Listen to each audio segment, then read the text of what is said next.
Hello friends, welcome back to my channel economics with Deepti. आज के session में हम लोग एक क्वेश्चन के बारे में बात करेंगे that is based on net economics 2017 paper.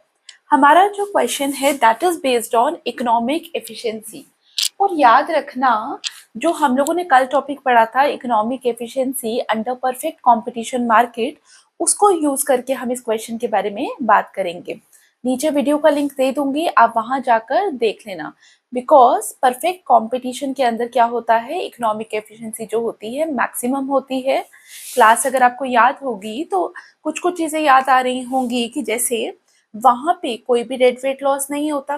तो जहां पे कोई डेड वेट लॉस नहीं हो इकोनॉमी के अंदर, तो हम क्या बोलते हैं, economic efficiency is maximum. Economic efficiency क्या होता है मैंने आपको पढ़ाया था, प्लीज लेक्चर जाकर देखिए, नीचे लिंक जरूर एक्सेस करिए। तो यहाँ पे हमें क्या पूछा है, a market is said to be economically efficient if it maximizes. तो हम लोगों ने किस तरीके से डायग्राम बनाई थी, हम लोगों ने इस तरीके से डायग्राम बनाई थी, जहां पे हमने बोला था कि ये पार्ट हमारा कंज्यूमर सरप्लस है। कुछ याद आ रहा है? ये वाला पार्ट हमने क्या बोला था, प्रोड्यूसर सरप्लस। और मैंने आपको बोला था कि परफेक्ट कंपटीशन के अंदर जो इकोनॉमिक एफिशिएंसी है that is what, that is the sum of consumer surplus and producer surplus. Economic efficiency under perfect competition क्या होती है, consumer surplus plus producer surplus का सम।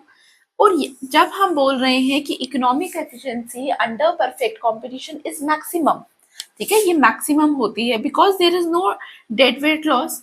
तो इसका मतलब यहाँ पे जो क्वेश्चन है उसमें हम इस चीज को अप्लाई कर सकते हैं।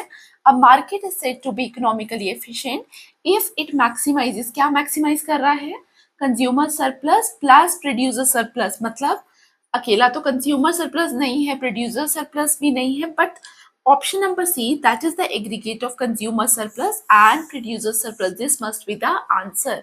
आई होप आपको समझ आया।